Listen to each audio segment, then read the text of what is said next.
So good afternoon to all of you. Myself Anil Kumar, and today I'm here with you to speak and give it a lecture on a topic fuzzy machine and deep learning applications models for geospatial technology. And basically, I will share my experiences how the fuzzy machine learning and deep learning model works. But I will focus on disaster management side, what a different post-disaster study we can do.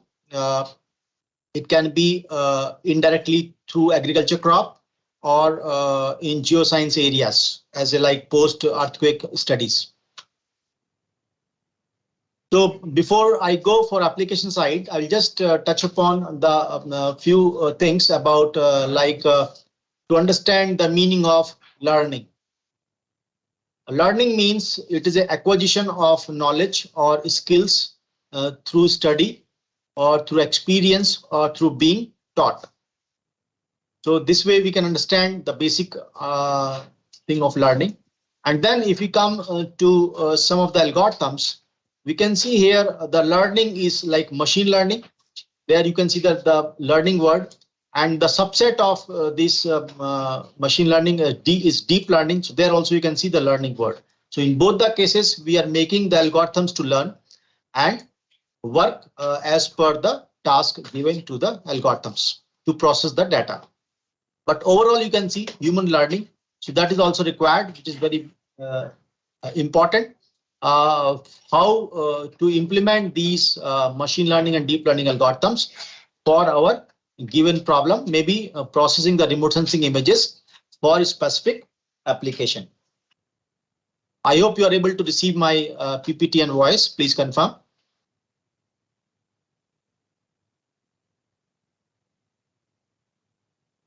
Hello.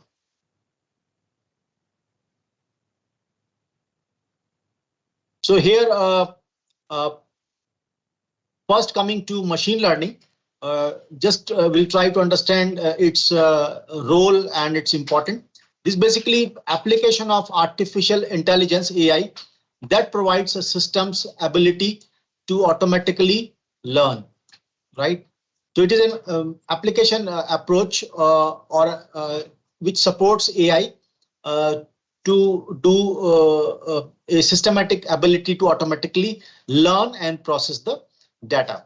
This learning, if you see, we can improve from experience without being explicitly programmed. So that is the main very important thing. Here we are basically using the algorithm or driving the algorithm with its experience to learn and process the data. It is not some instructions always given by the human beings. So they learn from the data itself. And when we talk about learning, the learning can be supervised learning or unsupervised learning. Plus it can be semi-supervised learning or reinforced learning. So here we can see we can have four types of learning. Supervised learning means we are providing the training data and then or the labeled data and then the algorithm is learning to process the data.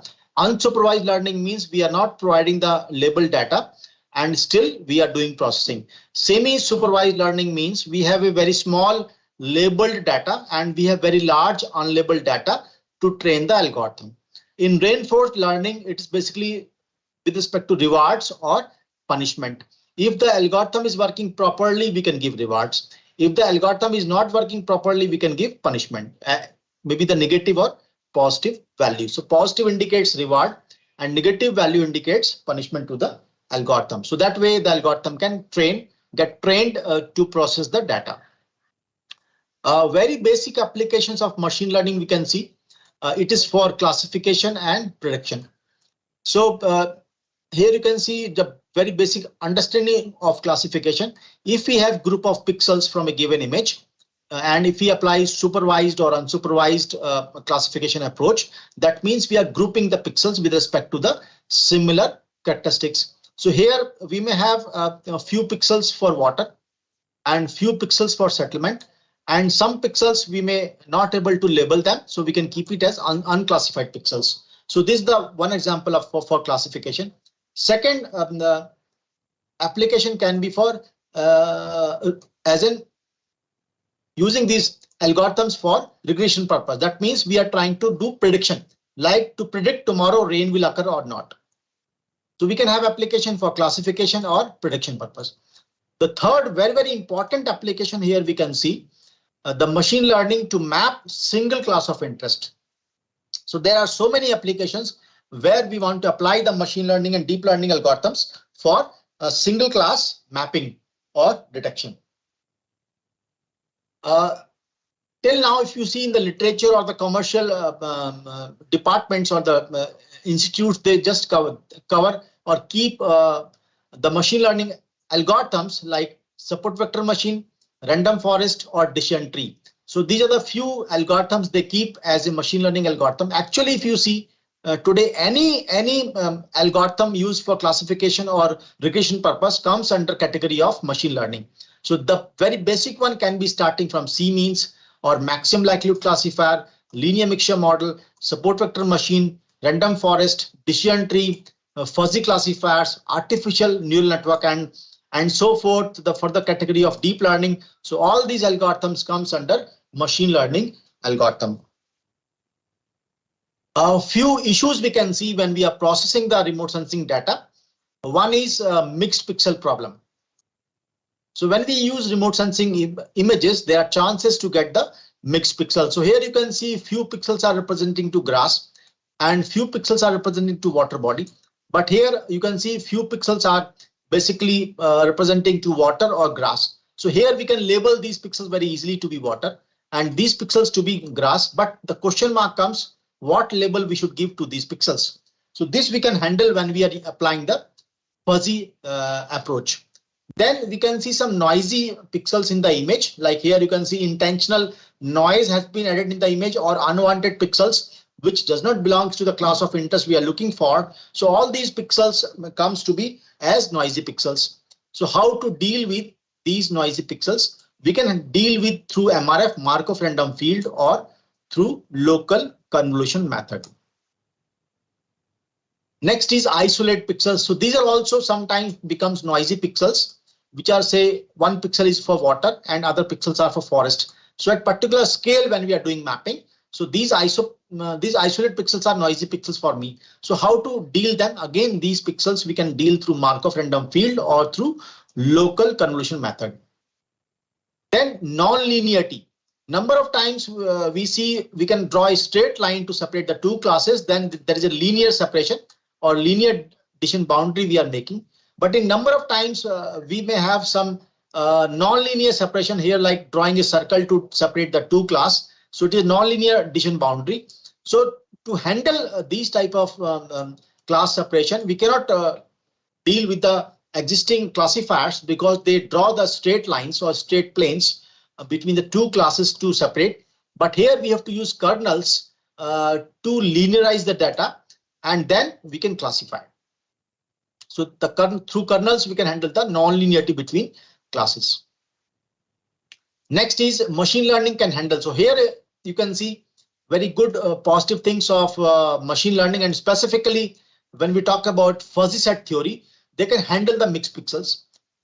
Within fuzzy set theory, we can handle the noisy pixels through while adding contextual approach.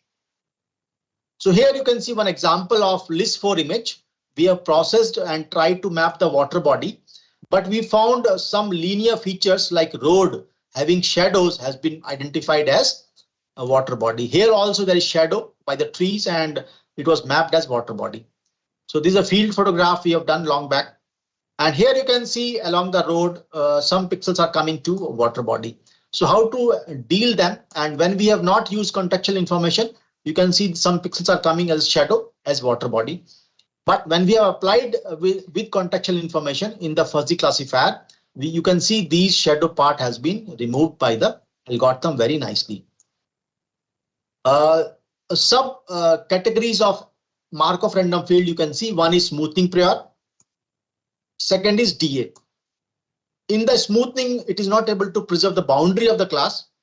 But here you can see it is able to preserve the small details as well as the boundary of the class very nicely. DA is your discontinuity adaptive prior. Then we have also tried to remove the noise using the local information methods or local convolution method. So here you can see this is the original image, and we have classified this image with a fuzzy classifier called MPCMS. So it was giving perfect output, but when we have added 1% noise in the output, in the input, still we can remove this 1% noise intentionally added as a salt and pepper noise, like here green and red dots. So still we can remove through local information or local convolution method. When we have gone the intentional error up to 5%, still we can see we have removed these noise very nicely from the input image. So in machine learning, we can handle non-linearity through kernels. And then one more problem comes between two classes, there is spectral overlap.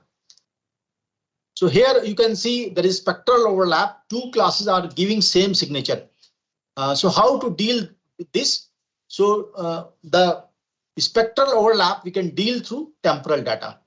So we have to use temporal images, then only we can separate or handle this spectral overlap between two or more than two classes. So here you can see one example. We have used the images from 21st March to 30th of April using the crop phenology.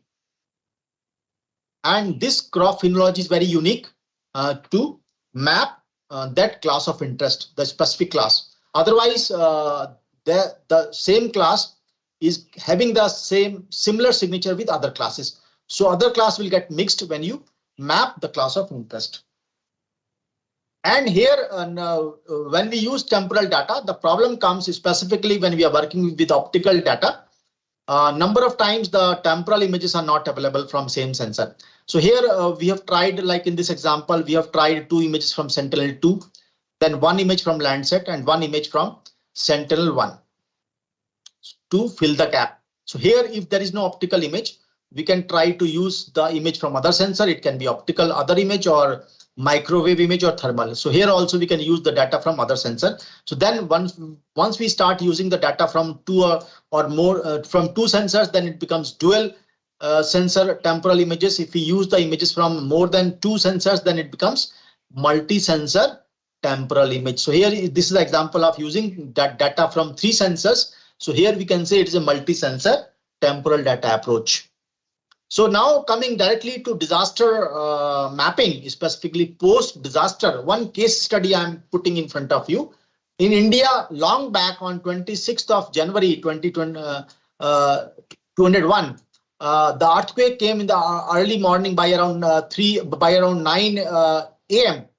So and in that area, that's Bhuj area, Gujarat state, in the Bhuj area, lot of artificial water bodies formed, that is called liquefaction area. So how to map these liquefaction area? That is a question mark. So what we have tried, we have used the two temporal images. One is 4th January 2001 and one is 29th January 2001. So here you can see in these temporal images, these are the patches which was liquefaction occurred. So can we map this? Answer was yes. So here we can see the liquefaction process, wherever it is occurred, we can map. So once we are able to map these sites, and second way, we are able to segregate the liquefaction area with the actual natural water bodies. So natural water bodies were separated with the liquefaction area, and this area, once we are able to map, this gives us the understanding why this process occurred on the earth due to earthquake. So that further study can be done. What is underground soil or rocks type activity has occurred, due to which the liquefaction has been occurred. Further, we have studied the same earthquake while different algorithms like PCM algorithm, then noise clustering algorithm, and we have got with again different data. This is Landsat 7, this is Landsat 7, this is IIRS 1D. Indian satellite data, this again IIRS 1D IIRS data for Bhuj area. And we have also tried for post earthquake damage assessment, specifically for Balakot, Pakistan occupied Kashmir area. So here we are able to map the landslides. What happens specifically in an area if some built up has been damaged, the urban built up and damage urban built up plus landslides, they gives you same signature. So how to separate all these three? One is urban non-damage, second is damage urban, third is landslides. So here you can see in this outputs by PCM classifier and by NC classifier, we are able to map the landslide areas wherever the landslide has been occurred after post earthquake study. And then here we are able to map the urban damage area in the red color, and in the blue urban undamaged area. So in this Balakot city, when the earthquake occurred in 2005 and 2006, the built up damage area was around 80% and built up non-damage area was around just 20%. So we were able to map the landslides in this area, then urban built up area and the urban undamaged area and the urban damage area. Otherwise, in single date, all will give you same signature and you cannot separate them. So here we have just used the two date image. One is pre-earthquake and second is post-earthquake. Next, coming to crop, right? A crop is a very dynamic activity, and can we map these specific crops? So answer is yes. And here if you see the crop phenological profile, it is changing with time. And here it is more or less fallow on the image at the sowing time. Then further initial growth of the plants, it is going further growth and it is getting full maturity, and with the flowering is just coming up. Here you can see the flowers are blossoming up and the seed formation and other food and so forth, and the harvesting also. So if we try to incorporate this temporal information, we can map the specific crop and vegetation, and we can segregate them with other classes. Otherwise, the other classes will give you same spectral signature if you are working with single date image. So here we have tried to map the paddy fields transplanted at specific date using multi-sensor data. So here you can see we have used Sentinel-2, Landsat 8 and Sentinel-1. So here this is an example of specific crop monitoring. So here you can see we have mapped the transplanted paddy fields on 8th of July 2019. But the problem was one dry canal was also mapped. So how to separate this? So what we have done, we have used one more image of 6th of March when the fields were all filled by rabi crop, and using this fifth information, you can see that dry stream has been removed from the output. So that is very, very important example of spectral overlap and how we can deal it through multi-sensor approach. And here we have tried a CNN model, and this is the model details, and this is the accuracy with epoch and loss with epoch, the details of the model. We have also tried to add LSTM RNN layer in CNN model, and this is the model detail of CNN LSTM layer. And here you can see LSTM1 and LSTM2 has been added, rather LSTM3 and LSTM2 at 3-stage LSTM has been added.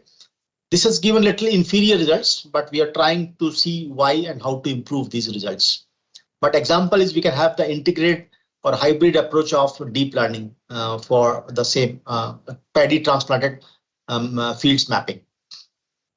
And we have also tried to see how many sample size are required for CNN, RNN plus CNN model. So here you can see for CNN, we have gone say 20 samples, then 30 samples, then 40 and 50. We found 50 samples are optimum to be used with CNN or CNN RNN model.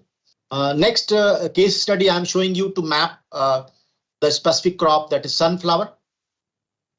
And this was the study area was Shabad area in Kurukshetra, Haryana state, India. And here the crop cycle starts from February to May and June. But we have taken the image available from Sentinel-1, from Sentinel-2, A and B, from 21st March to 30th of April. You can see this field is fallow, and further it is sowing has been done, and then you can see the crop coming up, very young plants, and then further growth of the plants is going on. So using this temporal information, we can map the specific sunflower crop, and not even just sunflower crop. We are able to map the early sown fields of the sunflower, middle sown fields, and the late sown fields.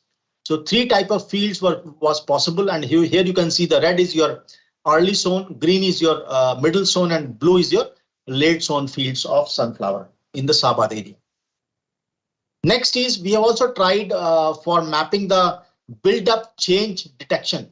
And here we have tried to map the building footprint, which has been changed from open ground to building footprint. That means after a few years, the land was open, and after a few years, the few buildings has came up. So can we map these new buildings has came up, which has been came up in a city after a few years? So answer was yes. And we have tried with the 10-meter spatial resolution image, that is planned Sentinel-2. And one image we have taken of October 2013 from Landsat 8. And second image we have taken October 2019 from Sentinel-2. And we have applied the classifier fuzzy-based MPCM classifier. And you can see the results. This is the input image. And we have here some pockets for training at Bharuwala district, Bharuwala area in Dehradun. This complete image belongs to Dehradun city. So it is well known to us because we are stationed to Dehradun. So here this Bharuwala colony has been taken for training, and other sites has been taken for testing. And you can see on the Google Earth image for IIRS Kalidas Road campus in these pockets, there was no buildings in 2013, and 2019 you can see the apartment has came up, Shivalik apartment. Here Meridian Height and few buildings within a IIRS campus. So when we have gone for conventional NDVI difference, we can see the NDVI difference on the image from to date, but we cannot make it out the building footprint. When we have checked with the post classification change detection, still we cannot map the building footprints with this approach. But when we have taken the fuzzy approach on the temporal data, we are able to map the building footprints. You can see A is your Shivalik apartments on Kalidas Road. B is your Vikram Sarabhai hostel in IIRS campus. C is your Golden Jubilee hostel in IIRS campus. D is a new bungalow which has a tin roof, which is basically converted tin roof from concrete to tin. That bungalow has been mapped, and the Meridian apartment has also been mapped. You can see in Bharuwala, which was taken as a training site, here is vegetation, all trees, and after in 2019 you can see the big large buildings has came up, which cannot be mapped at the building level by NDVI difference approach or by post classification change detection. But when you go for fuzzy output, you can see the buildings footprint very nicely, which is at 10 meter. So next we have also tried to deal heterogeneity on a particular class, because when you take the signature data, you follow some rules. The rule is all sample should be truly representing. That we can make it out. Yes, it is true. Second, the sample should be well distributed. That also we can make it out true. And third is the sample should be homogeneous. But when we take the pixels from a given image, all the samples are not having same value. So that shows that my training data has heterogeneity. When my training data has a heterogeneity, how I can handle my output to be homogeneous. So here we have proposed an approach that when we are taking the training samples, we don't calculate the statistical parameter like mean or variance, covariance or standard deviation. What we do, we take these individual sample as mean. So each sample is working as a mean, and then when we apply on the algorithm, we can see my output is coming very homogeneous. And this happens when you see like an agriculture field, one field may don't have the same growth of the crop because water is applied differently, the fertilizer is applied differently, and there can be some shadow, and due to that the one field is not very homogeneous, and due to that the image pixel in that field are not same. It appears slight variation is there. Here you can see one field here, and this is giving some different value in the within field, this is giving some different value, and this is giving different values, and that's why there is within field, within crop field heterogeneity. So here you can see we have experimented with a temporal image to map, suppose mustard crop. Here we have applied individual sample approach, and here we have applied the statistical information from the sample. So here if you see, this field is not very homogeneously mapped, but this field has been mapped very homogeneously, and same other fields which was checked on the ground was very homogeneous here, but this is not so much homogeneous. Same for grass, these fields has been mapped very nicely by the individual sample approach, but these fields has not been hardly picked up. Same for wheat, these two test fields was not picked very nicely by the statistical approach on the training data. But when we applied individual sample approach, these fields has been mapped very nicely. We have also tested for in Jalore district of Rajasthan for castor crop as an example of specific crop acreage mapping. And you can see these are the time domain dates we have taken. This for emergence, this for flowering, and this for seed formation, and these dates for productive stage, and these for maturity. And these are the unique stages of the crop has been represented by the images. And we have used these temporal images to map the castor crop, and these are the castor crop fields which has been mapped. We in the same area we have tried for isabgol also. These are field photographs of the isabgol fields. And here you can see the isabgol fields has been mapped very nicely. And here you can see the example of dual sensor data, adding Sentinel-2 data with CubeSat Dove satellite data. And we have mapped the, this is an example of specific crop monitoring. So we have mapped the crop harvesting by 21st of March and 24th of March. So these are one examples of harvesting stage mapping of the crop. And you can see here the crop got harvested by 21st March, crop got harvested on 24th March, and crop got harvested on 27th March. This also we can map. And this all crop study gives you input for crop insurance. In the crop area, you will see very good word called crop insurance. So how the companies work for crop insurance, because crop insurance means the farmer has to do crop insurance of a crop. And if some damage occurs naturally or some disease, so the crop insurance company will provide the compensation to the farmer. So, but the company does mapping which fields got affected. So how it is possible if you take time domain in this area, you can see the crop is getting growing, further flowering and getting harvesting. But in this 4 pixels, you can see crop was healthy. It was healthy here, but now here it got disease or some natural calamity happens and this field got damaged. So how to map this damaged field? So here, if you see the healthy crop phenological profile, it will be like this.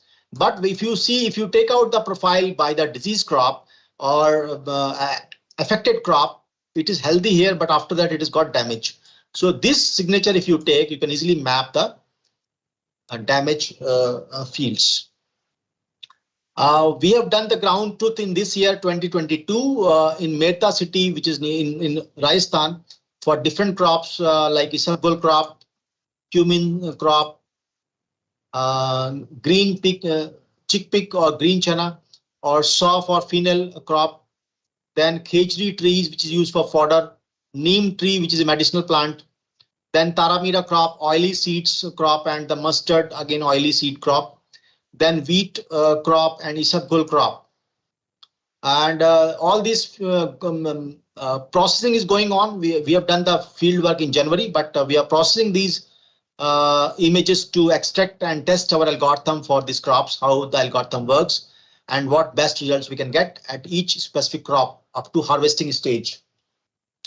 Then in Jammu and Kashmir district of India, we are working for lavender crop, and we have submitted one paper on this in the journal Let's See. And this is in the Doda district of J&K, and this is a field photograph of lavender crop. Violet color flowers comes, which is used for oil extraction and for different purpose. And again, this is a field photograph of aroma, this lavender crop fields. It is here on the Google Earth image. So here, this is the one of the dated image of 6th June. And you can see while taking the temporal data from March to October, it was possible to map the lavender fields, and all these green patches are coming as lavender fields. And we have also tried to map the specific species within forest, like Dalbergia shisha. And within Dehradun, near to the airport of Dehradun, we have tried to map these specific species of shisha trees, young plant of just around 10 years old, using temporal planetscope data. And we have also tried to map the acacia kher plantation within that forest. So these are the patches for acacia kher plantation patches. Coming now, moving from deep machine learning to deep learning, what is the difference between all these two approaches? Deep learning is a modified version of artificial neural network. And why it is called deep? Deep means we take the data to higher dimensionality.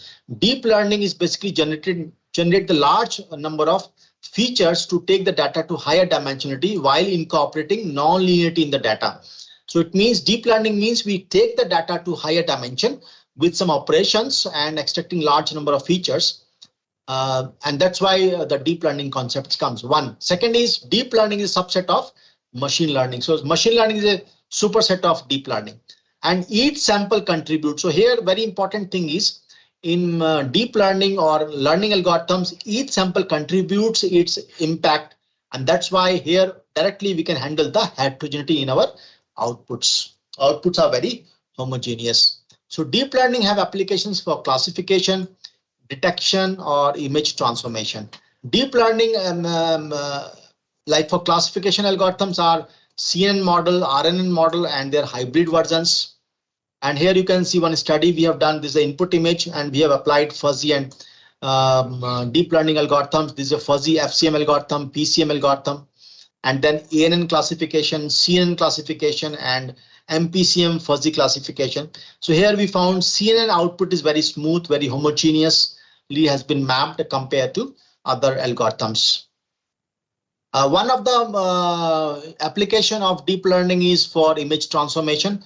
There we can use the GAN models called generative adversarial neural network with knowledge from pre and post nearest temporal data. So here, since we are working on temporal images, so we got one image of 27th October and we got second image of 30th of October. So, but there was patchy clouds on 30th of October. How to remove these clouds? So we have tried GAN and using this truth image. So we have recreated this image and like this. So here you can see in this image, the patchy cloud has been removed. And now this image becomes useful from this form in the temporal data.